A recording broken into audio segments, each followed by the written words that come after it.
What's up, everybody? Joe Brown here. This is the Heresy Financial Show, and in May, we saw a drop in existing home sales. The total number of homes that sold declined for the month in May, on top of April's numbers being revised downwards. So in this video, we are going to talk about what that means for the real estate market, considering the fact that yet again, prices went up. Despite all the bearishness on the real estate market, despite the fact that sales are collapsing, prices still went up. Ready? Let's dive in.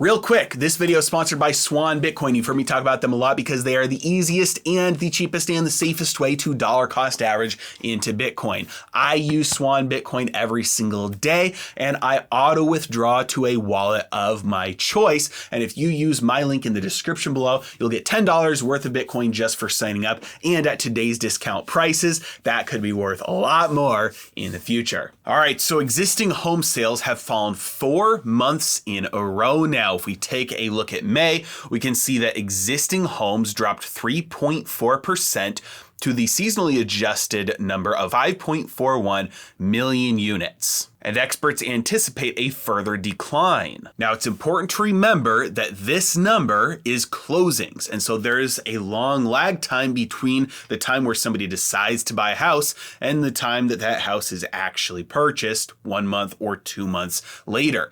That means that the number of house closings, sales that were made in May, that was down, but those sales started in April and March, which means interest rates on mortgages were still lower than they are now for the house closings that happened in May. This means that as interest rates have gone up during that amount of time, we should anticipate lower and lower sales numbers for June and for July, as those numbers are going to be from transactions that were started in May and June, which, if you can see where I'm going with this, since interest rates were higher, housing affordability is lower and lower, means more and more people cannot afford to buy a home. That means fewer and fewer transactions will be taking place. Despite this, home prices continued to increase. In fact, the median price of a house sold in May was $407,600, which was 14.8% higher than May of 2021 last year. Not only is it higher than 1 year ago, it's actually the highest average price on record since this data was starting to be collected in 1980. Not only was that an increase from a year ago, but it is also the highest price for houses on average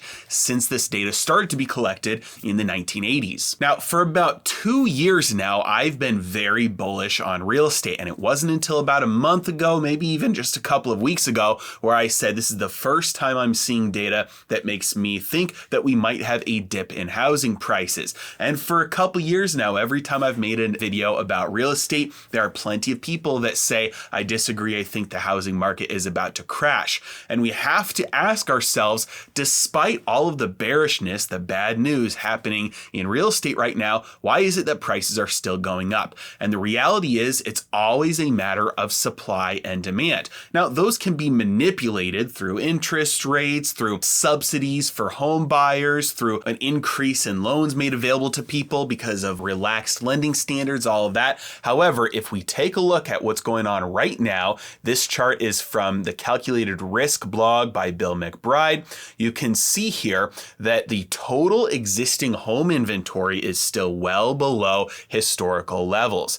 It is far lower than it has been on average for decades, and it has been trending lower since 2008. Now, this chart is the real inventory chart. So many people will show you inventory in terms of how long it would take for the existing inventory to sell. So it's a chart of months of time at the current sales volume, how long it would take to work through the existing inventory. And that number is skyrocketing. But the real inventory inventory number, just the total number of houses that are for sale, you can see there is a spike here, but it is a blip compared to the historical supply. This is an example of how the price of something can go up even at the same time as supply is going up, because the total supply is just nowhere near the demand. And one of the main drivers of this is because supply and demand are heavily linked with something like housing, because for many people, if one house is going to come up for sale, that means another house is going to be taken off the market.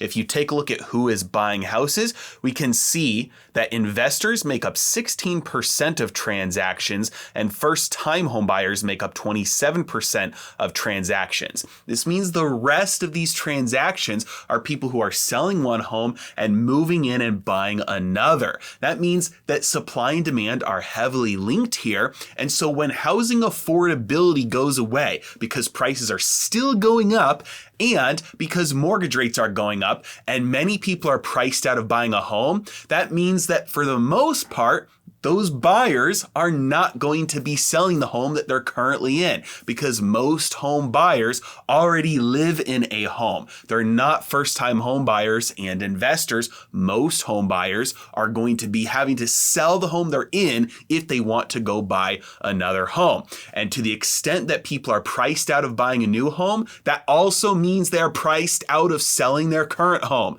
Because if you can't move into a new place because you can't afford it, well, that means you're not going to be able to sell the house that you're in. Otherwise, where are you going to live? So that's what's going on right now. And I still anticipate a drop in prices through this year. I think that will stop as soon as we see a pivot by the Federal Reserve. I think we have a lot of pain to come this year. I don't think we're going to see a 20, 30, 40% drop in housing prices. Even if we do, there's a lot of equity. Either way, I anticipate a drop, but nothing like most people are anticipating. It is nothing like it was 15 years ago. As always, I really appreciate you guys. Thank you so much for watching. Have a great day.